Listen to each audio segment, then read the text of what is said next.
ആഗോള കത്തോലിക്ക സഭയുടെ പുതിയ പരമാധ്യക്ഷൻ വിശുദ്ധ പത്രോസിന്റെ 267ാമത് പിൻഗാമിയായി തിരഞ്ഞെടുക്കപ്പെട്ട ലയോ 14 റോബർട്ട് പ്രോവോസ്റ്റ് 2 പതിറ്റാണ്ട് മുൻപ് കേരളവും സന്ദർശിച്ചിരുന്നു.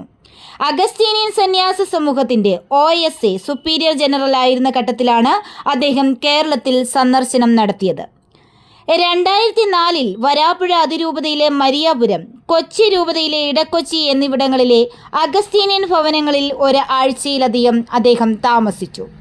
2004 ഏപ്രിൽ 22 വരാപ്പുഴ അതിരൂപതയുടെ കീഴിലുള്ള Kaloor Kathrikadavu saint Francis Assisi പള്ളിയിൽ അദ്ദേഹം എത്തിയിരുന്നു. അന്ന് അഗസ്തീനിയൻ സന്യാസ സമൂഹത്തിന്റെ നവവൈദികരുടെ പൗരോഹിത്യ സ്വീകരണ ശുശ്രൂഷകളിൽ പങ്കെടുക്കുന്നതിനാണ് റോബർട്ട് പ്രോവോസ്റ്റ് ഇന്ന് ലയോ 14 മാർപ്പാപ്പ എത്തിയത്.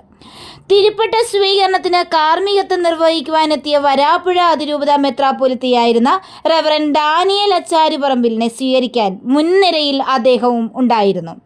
അന്ന് അദ്ദേഹം നടത്തിയ സന്ദർശനത്തിന്റെ ചിത്രങ്ങൾ ഇപ്പോൾ സമൂഹ മാധ്യമങ്ങളിൽ വൈറലായിരിക്കുകയാണ്. കൊച്ചിയിലെ അഗസ്തീനിയൻ സന്യാസ സമൂഹത്തിന്റെ സെമിനാരിയിലും അദ്ദേഹം ഏതാനും ദിവസം താമസിച്ചിട്ടുണ്ട്. അഗസ്തീനിയൻ സമൂഹത്തിന്റെ ഉൾപ്പെടെ വിവിധ സ്ഥാപനങ്ങളിലും പള്ളികളിലും അദ്ദേഹം സന്ദർശനത്തിനിടെ വിശുദ്ധ കുർബാന അർപ്പിച്ചു. പുതിയ പാപ്പായുടെ കേരള സന്ദർശനത്തിന്റെ ഓർമ്മകളിൽ അഭിമാനം കൊള്ളുകയാണ് അഗസ്തീനിയൻ സന്യാസ സമൂഹവും കേരള കത്തോലിക്ക സഭയും. 2004 ഇന്ത്യ സന്ദർശനത്തിനിടെ അദ്ദേഹം തമിഴ്നാട് ഉൾപ്പെടെയുള്ള സംസ്ഥാനങ്ങളിലും സന്ദർശനം നടത്തിയിരുന്നു.